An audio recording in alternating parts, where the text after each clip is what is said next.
নবীজিকে হযরতে জিবরাইল বলেন, ইয়া রাসূলুল্লাহ, ইয়া হাবিবাল্লাহ, আপনি বুড়াকের পিঠের উপরে চড়েন। নবীজি বুড়াকের পিঠের উপরে চড়বেন, আবার পা নামায় ফেলেন। হযরতে জিবরাইল বলেন, ইয়া রাসূলুল্লাহ, ইয়া হাবিবাল্লাহ, এই বুড়াক আল্লাহ আপনার জন্য পাঠাইলেন, আপনি বুড়াকের পিঠের মধ্যে চড়তেছেন না কেন? সমস্যা কি? নবীজি বলেন, ও জিবরাইল রে, এই বুড়াকের পিঠের মধ্যে আমি উঠবো, তার আগে বলো এত চমৎকার একটা যানবাহন আল্লাহ আমার জন্য বানাইছেন, এতে আমি অনেক খুশি। এই যানবাহনটা কেমন চমৎকার! হাদিসের মধ্যে বর্ণনা পাওয়া যায়, এই যানবাহনটা দেখতে কেমন? বলে দেখতে সুন্দরী রমণীদের মতো দেখা যায়। গায়ের অবস্থা কেমন? শরীরের গঠন আকৃতি কেমন? বলে খচ্চরের মতো না, আবার গাধার মতো না, মাঝামাঝি একটা অবস্থা। এবং এই বুড়াকের দুইটা পাখনা আছে। এই বুড়াকের গতি কেমন? নবীজি হাদিসের মধ্যে বলেন, এই বুড়াক চোখের দৃষ্টি যত দূর যায়, বুড়াক একটা করে লাভ দেয়। এই বুড়াক এত চমৎকার, নবীজির জন্য আল্লাহ জান্নাত থেকে পাঠিয়ে দিয়েছেন।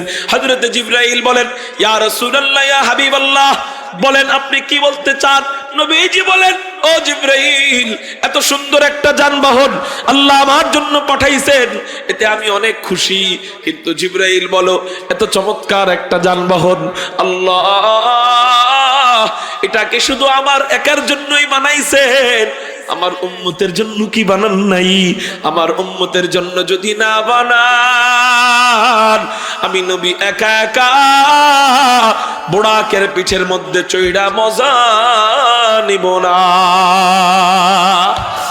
साहिबे खुल्के अजीम मजहरे जूदे अमीन, साहिबे खुल्के अजीम मजहरे जूदे अमीन, आयते रहमत के शाने ऊरऊ बस्तो रहीम, रहमतुल लिल आलमी खान दश खुदा वंदे करीम, खल्क खुल्कु कौल फ़अलु हदियु समते वो हमीद, वमा अरसलनाका इल्ला रहमतल লিল আলামিন।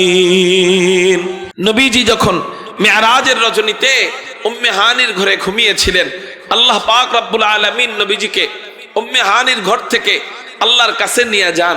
এর হিস্ট্রি হাদিসের মধ্যে সবগুলো হাদিস মেরাজ সম্পর্কের সমস্ত হাদিসগুলো একত্রিত করা হলে যেভাবে পাওয়া যায়, নবীজি ঘুমাইয়াছিলেন উম্মে হানির ঘরে।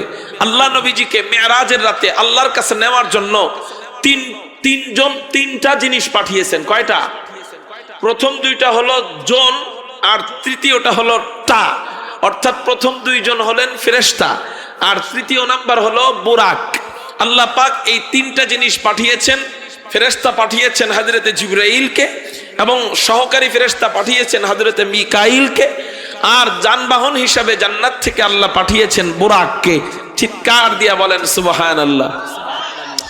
মোহতারাম হাজিরিন, নবীজিকে উম্মে হানির ঘর থেকে ঘুম থেকে জাগাইয়া জমজমের পাশে শুয়াইয়া বুকের থেকে নাভি পর্যন্ত ফাইরা ভিতর থেকে সব কিছু বের করে এরপর জমজমের পানি দিয়ে ধুইয়া জান্নাত থেকে আনা রেশমি রুমাল দিয়ে ঢাকা ঈমান এবং হিকমতের অক্সিজেন ভিতরে পুশ কইরা হযরতে জিবরাইল এমন করে ইশারা দিয়া নবীজির সিনায় সিনায় জোড়া লাগাইয়া বাইতুল মুকদ্দাসে নিয়া সমস্ত নবীদের ইমাম বানাইয়া ইমামুল আম্বিয়া বানাইয়া সাত আসমান দেখাইয়া, আর জান্নাত দেখাইয়া, সাত জাহান্নাম দেখাইয়া, সীমান্তের বড়ই গাছের কাছে নিয়া রফরফের পিঠে উঠাইয়া বাইতুল মামুর মসজিদ দেখাইয়া, নূরের সাগর দেখাইয়া, লৌহ কলম দেখাইয়া আল্লাহ পাক রব্বুল আলামিন নবীজিকে নিজের কাছে নিয়া নিজের পাশে বসাইয়া আল্লাহ নবীজির সাথে লম্বা সময় পর্যন্ত গল্প সল্প করে।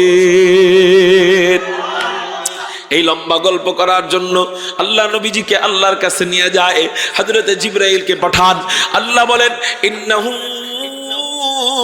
লাকাউলু রাসূলিন কারীম।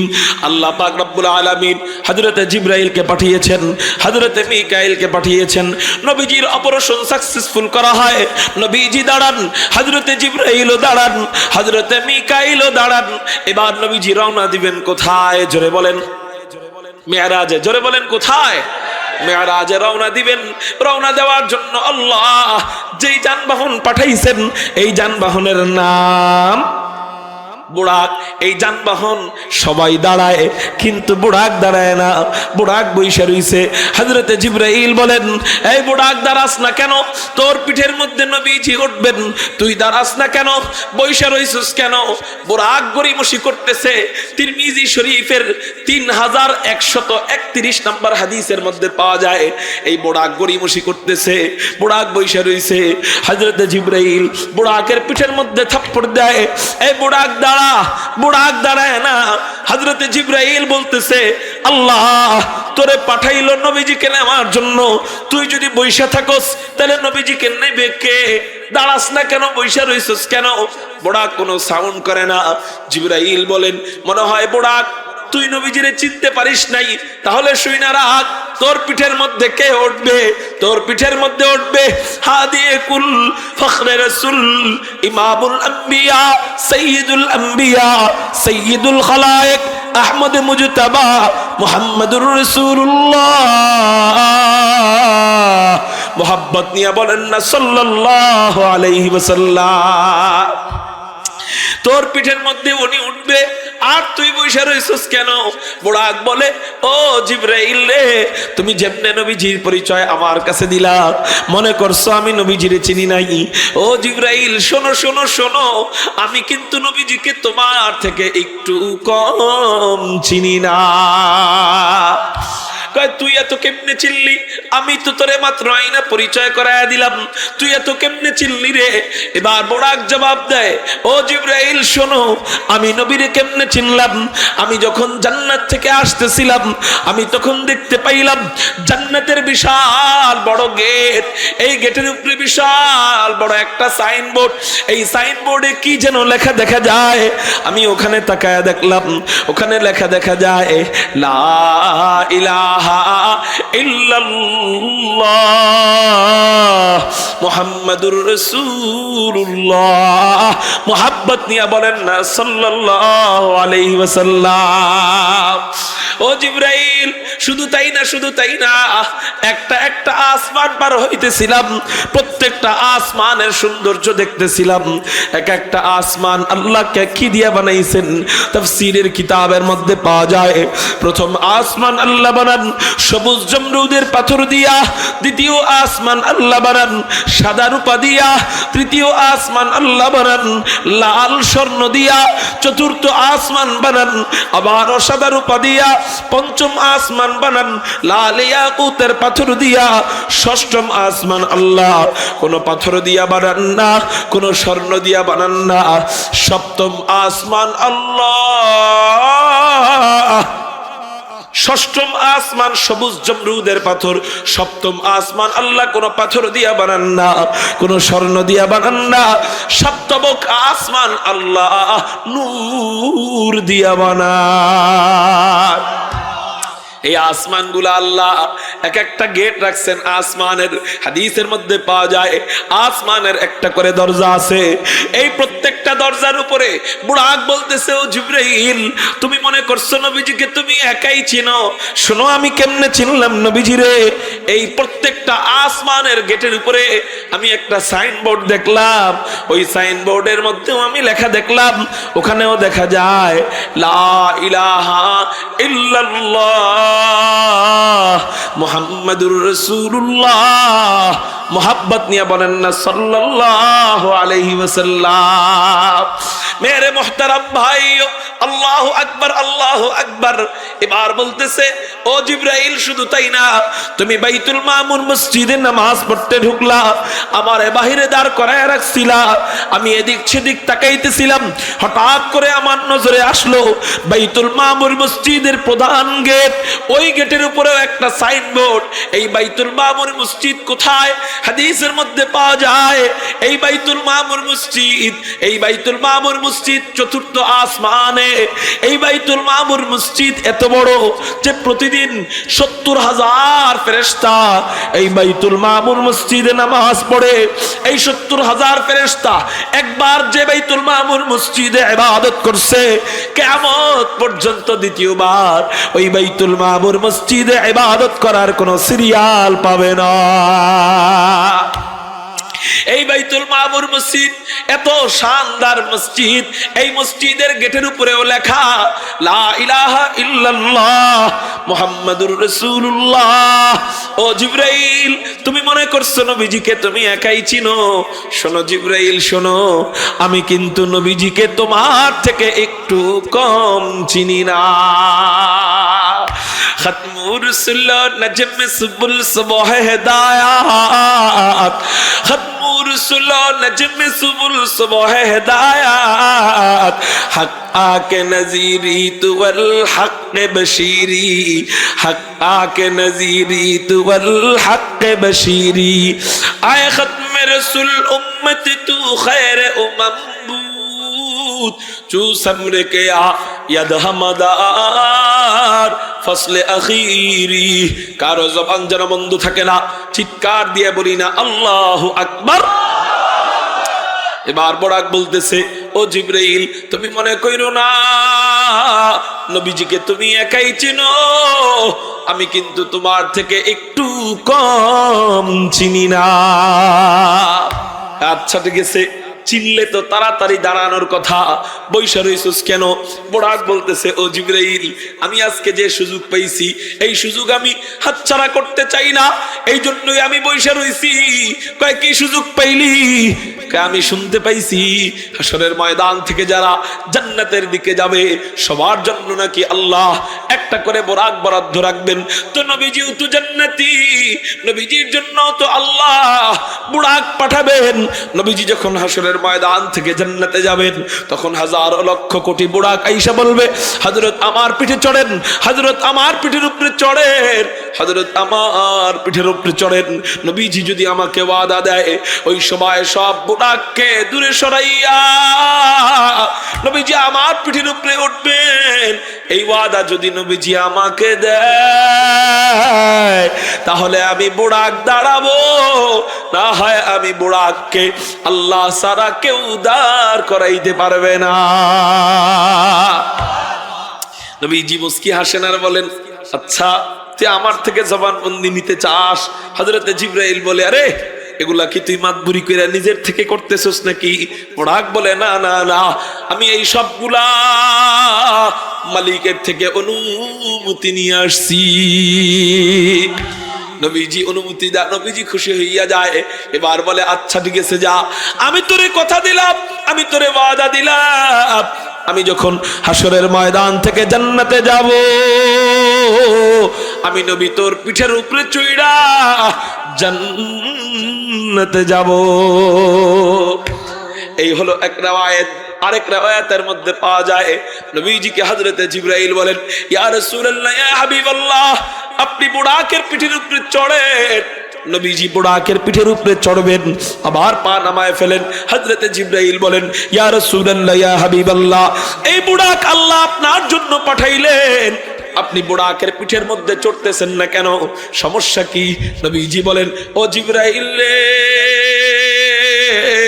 এই বুরাকের পিঠের মধ্যে আমি উঠবো, তার আগে বলো এত চমৎকার একটা যানবাহন আল্লাহ আমার জন্য বানাইছেন, এতে আমি অনেক খুশি। এই যানবাহনটা কেমন চমৎকার? হাদিসের মধ্যে বর্ণনা পাওয়া যায় এই যানবাহনটা দেখতে কেমন? বলে দেখতে সুন্দরী রমণীদের মতো দেখা যায়। গায়ের অবস্থা কেমন? শরীরের গঠন আকৃতি কেমন? বলে খচ্চরের মতো না, আবার গাধার মতো না, মাঝামাঝি একটা অবস্থা। এবং এই বুরাকের দুইটা পাখনা আছে। এই বুরাকের গতি কেমন? নবীজি হাদিসের মধ্যে বলেন এই বুরাক চোখের দৃষ্টি যত দূর যায় বুরাক একটা করে লাভ দেয়। এই বুরাক এত চমৎকার, নবীজির জন্য আল্লাহ জান্নাত থেকে পাঠিয়ে দিয়েছেন। হযরতে জিবরাইল বলেন, ইয়া রাসূলুল্লাহ ইয়া হাবিবাল্লাহ বলেন আপনি কি বলতে চান? নবীজি বলেন, ও জিবরাইল, এত সুন্দর একটা যানবাহন আল্লাহ আমার জন্য পাঠাইছেন, এতে আমি অনেক খুশি। কিন্তু জিবরাইল বলো, এত চমৎকার একটা যানবাহন আল্লাহ এটাকে শুধু আমার একার জন্যই বানাইছেন, আমার উম্মতের জন্য কি বানান নাই? আমার উম্মতের জন্য যদি না বানান, আমি নবী একা একা বুড়াকের পিঠের মধ্যে চইড়া মজা নিব না।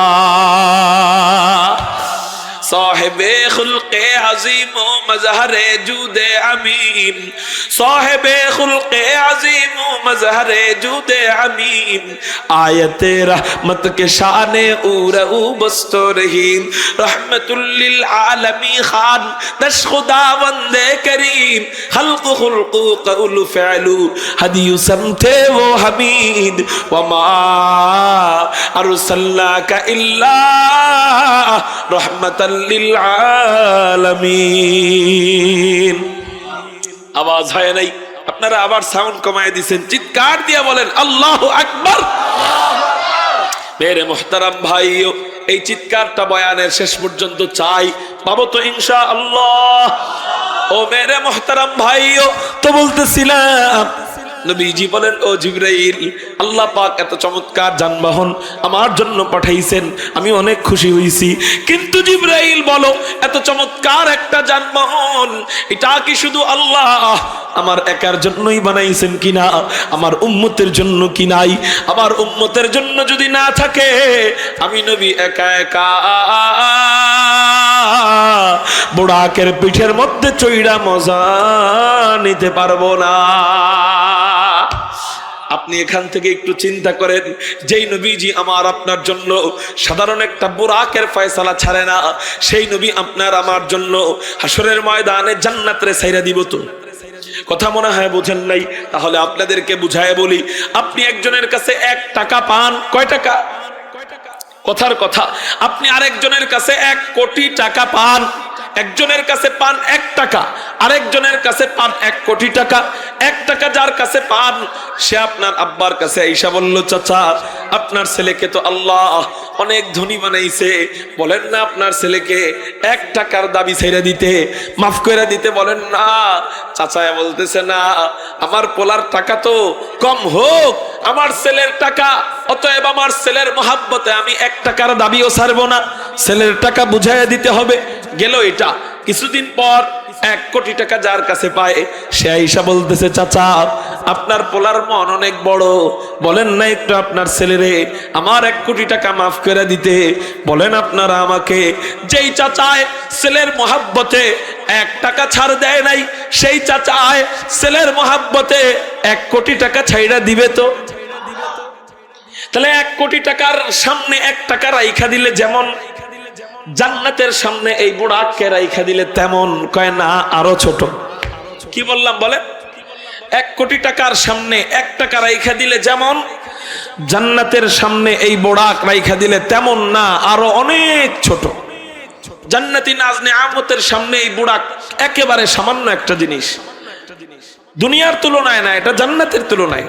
তাহলে যেই নবী সামান্য একটা বুড়াক, এই বুড়াকের ফয়সালা উম্মতের জন্য ছাড় দেয় না, সেই নবী হাসরের ময়দানে জান্নাতের ফয়সালা ছাইড়া দিবে। তো আল্লাহরে বলবে, আল্লাহ ঠিক আছে, আমার উম্মতরে জান্নাতে না দিলে আমার কিছুই করার নাই, আমি আর সুপারিশ করতে পারুম না, ঠিক আছে আপনি জাহান্নাম দিয়ে দেন, এটা বলবে তো? তাহলে আমার তো উম্মত হইতে হবে, আমার জন্য নবীজি কানবেন, আমার তো উম্মতের খাতায় নামটা লেখাইতে হবে, নবীজিরে আমার ভালোবাসা বুঝাইতে তো হবে। মুখে বললাম ভালোবাসি, কর্মে শত্রুতা করি, লাভ কি? মুখে বললাম ভালোবাসি, কিন্তু প্রতি সপ্তাহে গেলে দাড়ি না কাটলে আমার ভালো লাগে না, তাহলে এই ভালোবাসা কেমন ভালোবাসা হইল? হ্যাঁ, ভালোবাসলে তো তার ভালোবাসার নমুনা দেখাইতে হয়। নবীর জন্য একটু দিলে নবী কত দেয়, নবীর জন্য একটু দিলে নবী কত দেয়। চলেন একটা হাদিস আপনাদেরকে শোনাই। বুখারী এবং মুসলিমের মধ্যে একটা চমৎকার হাদিস পাওয়া যায়। নবীজি একটা মরা খেজুর গাছে হেলান দিয়া খুতবা দিতেন। খেজুর গাছটা মরা না যেতা, আওয়াজ করে বলেন, খেজুর গাছটা মরা না যেতা।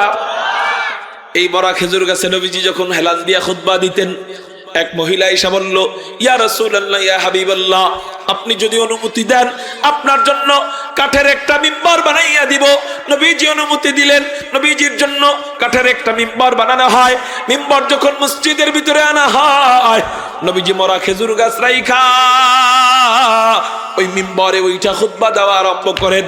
মরা খেজুর গাছ এটা দেখা সহ্য করতে পারে নাই, শিশু বাচ্চার মতো হাউমাউ করে কান্না আরম্ভ করে দিছে। মরা খেজুর গাছ নবীর মোহাব্বতে কান্দে। ও মেরে মুহতারাম ভাইও, মুহাদ্দিসিনে কেরাম ব্যাখ্যা করেন এই মরা খেজুর গাছের আওয়াজ পাওয়া যায় কিভাবে, এই মরা খেজুর গাছের জবান খোলা হয় কিভাবে, মরা খেজুর গাছের কান্নার আওয়াজ মানুষ পায় কিভাবে। ব্যাখ্যা করেন এভাবে, এই মরা খেজুর গাছ, নবীজি যখন মরা খেজুর গাছের সাথে হেলান দিয়া খুতবা দিয়েছিলেন, মরা খেজুর গাছ নিজেকে গর্বিত মনে করেছিল। কিন্তু যখন নবীজি মরা খেজুর গাছ রাইখা মিম্বরে ওইটা খুতবা দেওয়া আরম্ভ করছেন, মরা খেজুর গাছ সহ্য করতে পারে নাই। আল্লাহর কাছে দোয়া করতেছে, আল্লাহ আমি নবীজিরে এতটা মহাব্বত করি, নবী যদি বুঝতে পারতেন আমাকে রাইখা নবীজি মিম্বরে ওইটা খুতবা দিতেন না। আল্লাহ আমি জানি আমি মরা, হয়তো আমার জীবিত হওয়ার আর কোনো অপশন নাই, কিন্তু মালিক মরা মৃত্যু দেওয়ার মালিক তুমি, জীবিত করার মালিক তুমি। আল্লাহ তুমি আমাকে কিছুক্ষণের জন্য জীবিত করে দাও এবং কিছুক্ষণের জন্য আমার জবানটা খুইলা দাও। আল্লাহ আমি আমার জবান দিয়া নবীজির একটু ভালোবাসা বুঝাবো।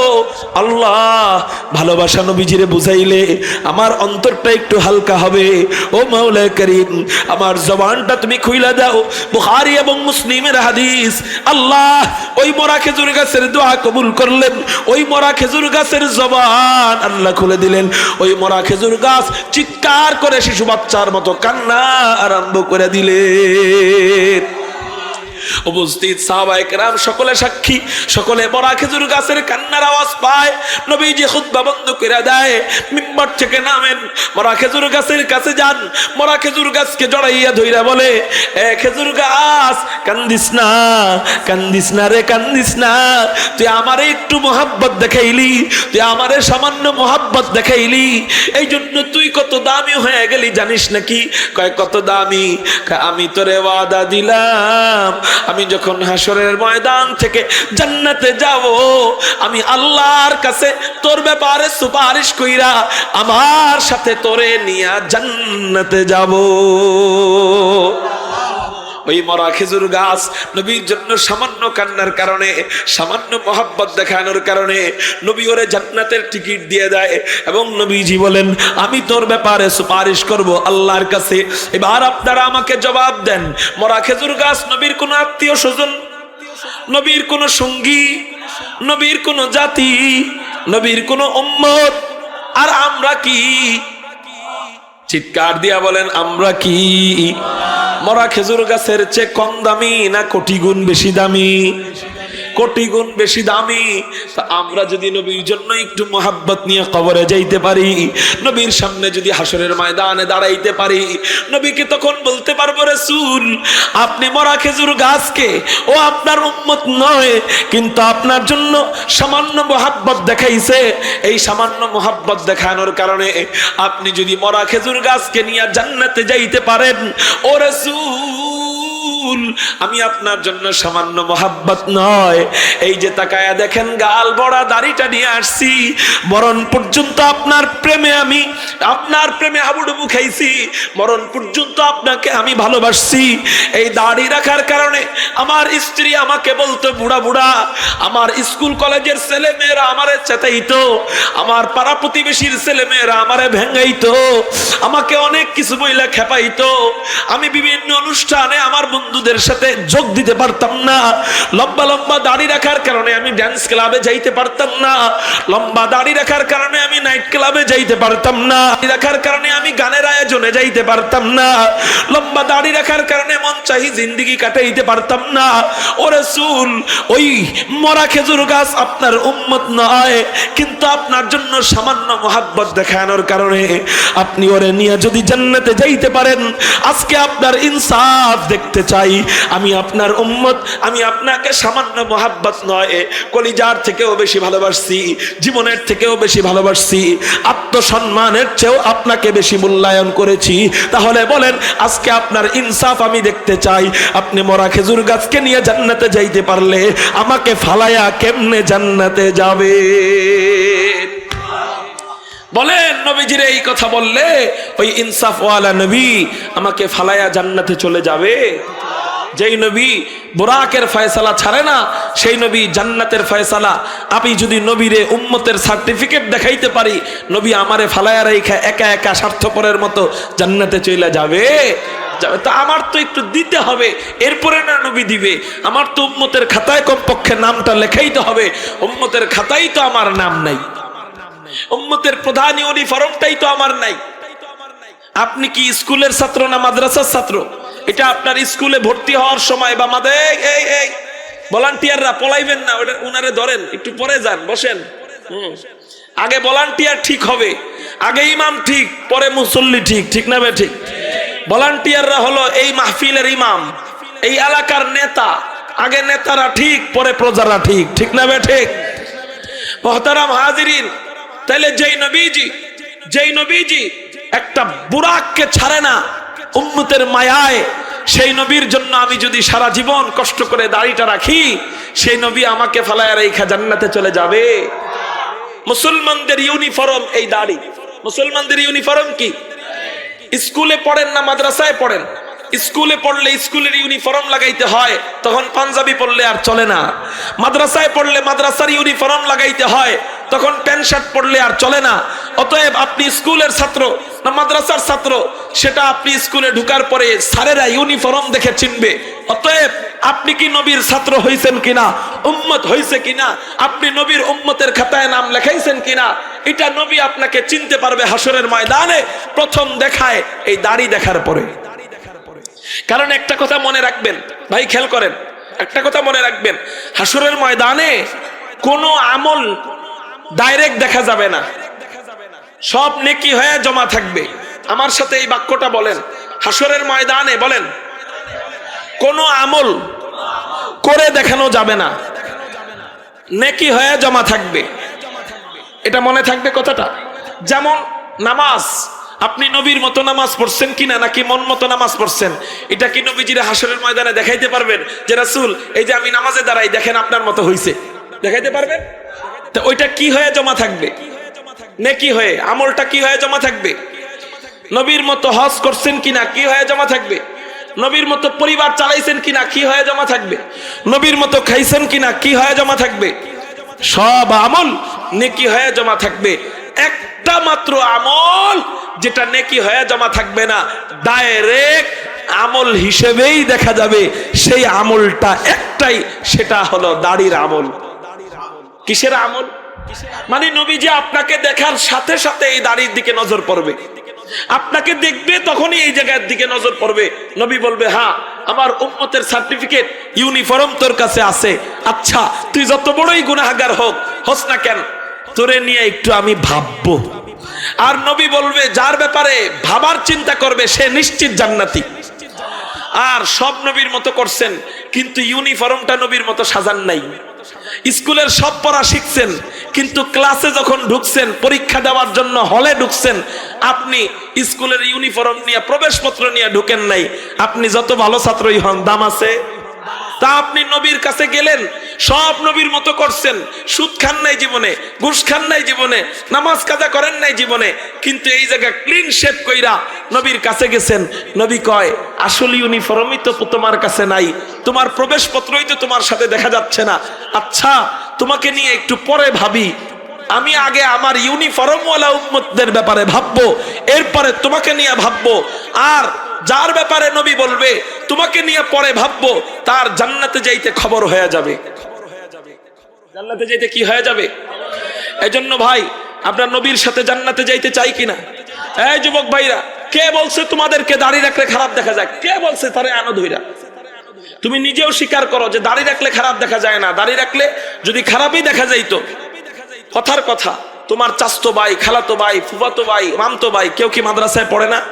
তো ওরা দাড়ি রাখার কারণে কখনো বলছো ভাই তোরে কিন্তু দাড়ি রাখার কারণে খারাপ দেখা যায় বলছেন? আপনার বোনের জন্য পাত্র দেখতে যান, পাত্র দেখার পরে পাত্রের যদি বড় বড় দাড়ি থাকে, বোন যদি কয় না এত বড় বড় দাড়িওয়ালা পোলা ভাল লাগে না, আপনার দাড়ি নাই মাগার আপনি বোনরে ধমক দেন, হাই দাড়ি রাখলেই তো ভালো, দাড়িওয়ালা ছেলেরে আবার ঘৃণা করে নাকি, দাড়িওয়ালা ছেলে মানে সে ভালো ছেলে, অতএব দাড়িওয়ালার সাথেই তোর বিয়ে দিতে হবে। দাড়ি রাখার কারণে ওই ছেলের সাথে আপনি সম্পর্ক ছিন্ন করে দেন, নাকি বলেন না দাড়িতেই সুন্দর দেখা যাইতেছে? কোনটা বলেন? দাড়িতেই সুন্দর দেখা যাইতেছে এটা বলেন। এবং দাড়ি রাখার কারণে আরো ভালো ধারণা জন্মায় আপনাদের ভিতরে। মুহতারাম হাজিরিন, তাহলে আর কাউকে দাড়িতে খারাপ দেখা যায় না, আপনাকে কেন দেখা যায়? বলে আপনাকেও দেখা যায় না, এটা শয়তানে দেখায়।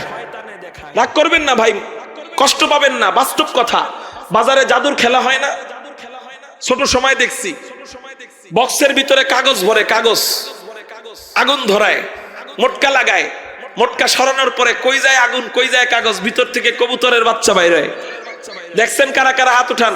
চাচতো ভাই কই যান আপনি? ও চাচতো ভাই এই সামনে, আমার দিক খেয়াল করেন।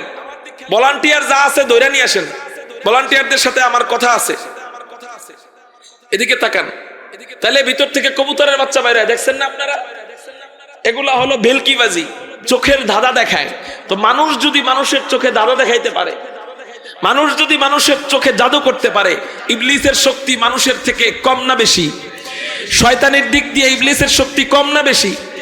আপনি যখন দাড়িওয়ালা চেহারা নিয়ে আয়নার সামনে যান, শয়তান কয় এখন ওরে এই চেহারাটারে খারাপ ভাবে দেখাইতে হবে, চোখের মধ্যে এমন ভাবে ধোকা লাগায় সুন্দর চেহারাটাকে তখন খারাপ দেখা যায়। কেন? বলে এই দাড়ি যদি আপনি রাখেন শয়তান অনেক দিক দিয়ে হাইরা যাবে, কারণ এই দাড়ি বড় বড় রাইখা। তার আগে বলি, এই যে আমি পাগড়ি পরছি না, এই পাগড়ি পরে আমি কি ড্যান্স ক্লাবে যাইতে পারবো? নাইট ক্লাবে, মদের আসরে, জোয়ার আসরে, গাজার আসরে, নামাজে জামাত চলতেছে, আমি এই পাগড়ি পরে বাইরে বসে বসে ঠ্যাঙের উপরে ঠ্যাং উঠায় বিড়ি খাইতে পারবো? এই পাগড়ি তাইলে বোঝা গেল আমাকে অনেক গুনাহ থেকে দূরে রাখতেছে। কি? এই পাগড়ি, নবীর এক সুন্নত পাগড়ি, এই পাগড়ি অনেক গুনাহ থেকে দূরে রাখতেছে। এখন বলেন পাগড়ি বেশি দামি না দাড়ি বেশি দামি? তা আপনি যখন দাড়ি রাখবেন তখনও এই দাড়ি অনেক গুনাহ থেকে দূরে রাখতে সক্ষম হবে। এই দাড়ির উসিলায় আল্লাহ আপনাকে অনেক গুনাহ থেকে বাঁচায় দিবে। শয়তান চিন্তা করবে এই দাড়ি কাটাইতে পারলে আমি শয়তান সাকসেসফুল। এই সময় চেহারার মধ্যে এমন একটা শয়তান ধোকা দিবে, সুন্দর চেহারাটাকে আয়না দিয়ে খারাপ দেখা যাবে। এটা বিশ্বাস করেন আপনারা? বিশ্বাস করেন? যদি বিশ্বাস করেন তাহলে আজকে আপনারা একটা ওয়াদা দেন, ভাই 6 মাস রাখার পরে যদি খারাপ দেখা যায় তখন আমারে ফোনে বললেন, আমার ভাইয়ার কাছে নাম্বার আছে, আপনারা ফোনে বলবেন যে হুজুর খারাপ দেখা যায়, কাইটা ফেলমো। আল্লাহর কসম করে বলি, প্রথম নতুন নতুন হওয়ার পরে একটু আনইজি কাজ করে, একটু অন্যরকম লাগে, এটা স্বাভাবিক, এটা বান্দার নিয়মই। এটা নতুন একটা জিনিস দেখলে খাপ খাওয়াইতে সেটিং করতে একটু টাইম হয়, কিন্তু যখন বড় হয়ে যাবে 6-7 মাস রাখবেন, গাল ভরা দাড়ি গজায় যাবে, তখন আপনার চেহারার মধ্যে আল্লাহ নূর পয়দা করে দিবে। এই জন্য আজকে কারা কারা ওয়াদা দিতে রাজি আছেন আর জীবনে হযরত দাড়ি কাটবো না? আজকের এই মাহফিল থেকে আমি ওয়াদা দিলাম, আগামী বছর যদি আসি আপনারা দাড়িওয়ালা চেহারা নিয়ে দেখা করবেন। পাক্কা ওয়াদা কারা কারা দিতে রাজি আছেন? আল্লাহু আকবার বলে 2 হাত আল্লাহকে দেখ। শুধু 2 হাত না, যারা নতুন করে ওয়াদা দিবেন দাঁড়ায় যান, দাঁড়ায় যান, দাঁড়ায় যান, দাঁড়ায় যান। নতুন করে যারা ভলান্টিয়ার ভাইরা, আপনারা সমাজ পরিবর্তনের জন্য নামছেন, তা আপনারা নিজেরাই যদি পরিবর্তন না হন কেমন হবে? দাঁড়ান, দাঁড়ান, লজ্জার কিছু নাই। লিল্লাহি তাকবীর, মাশাআল্লাহ। আর কেউ আছেন কিনা? দাঁড়ান, আমি গণা দিব। মাশাআল্লাহ, একটু দাঁড়ান, আমি গুনবো। হ্যাঁ ইনশাআল্লাহ। এর তো দাড়ি গজাই নাই, তারপরে নিয়ত করছে, মাশাআল্লাহ। দাঁড়ান না, দাঁড়ান। 1 2 3 4 5 6 7 8। ওদিকে কেউ আছেন? হাত উঠান থাকলে। ওদিকে কেউ আছেন? আচ্ছা, 9 10 11। মাশাআল্লাহ। এই দাঁড়ান, 11 নাম্বার দাঁড়ান, আপনি একটু দাঁড়ান, ওনারে দাঁড়ান, দাঁড়ান, দাঁড়ান। হ্যাঁ, সবাই ওনাদের দিক তাকান এবং দোয়া দিয়ে দেন। 11 12 13 14 15 16 17। এই স্টেজে দাঁড়ান। হ্যাঁ হ্যাঁ, সামনে আসেন, সামনে আসেন। 17 18, ওই যে 18 নাম্বার। নিয়ত নাই, ওর আগেই নিয়ত পাল্টাই লাইছো। 18 19 20 কাটোই নাই। মাশাআল্লাহ, আলহামদুলিল্লাহ বলেন সবাই আলহামদুলিল্লাহ। ওই যে 21 নম্বর দাঁড়াইছে, আলহামদুলিল্লাহ বলতে বলতে বসেন। আগামী বছরে 21 জন আমি চাই দাড়িওয়ালা চেহারা নিয়ে। পাবো তো ইনশাআল্লাহ? বলেন ইনশাআল্লাহ পাবো তো? আরো বেশি পাবো ইনশাআল্লাহ। আচ্ছা মুহতারাম হাজিরিন, এই জন্য ভাই হাসরের ময়দানে সমস্ত আমল নেকি হয়ে দেখা যাবে।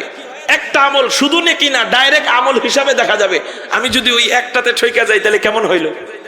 এজন্য আমি নবীর সামনে দাঁড়ানোর মতো একটু যোগ্যতা নিয়ে যাবো ইনশাআল্লাহ। বলেন দাড়িতে খারাপ দেখা যায় না? বলেন, চিৎকার দিয়া বলেন, দাড়িতে খারাপ দেখা যায় না? বলেন, শয়তান খারাপ দেখায়।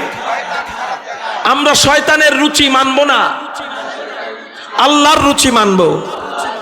ঠিক আছে তো ইনশাআল্লাহ? আল্লাহ তুমি আমাদের যুবক ভাইদেরকে হযরতে আকায়ে নামদার তাজদারে মদিনার সাথে জান্নাতে ঢুকায়া বলি আমিন। মুহতারাম হাজিরিন, তো বলতেছিলাম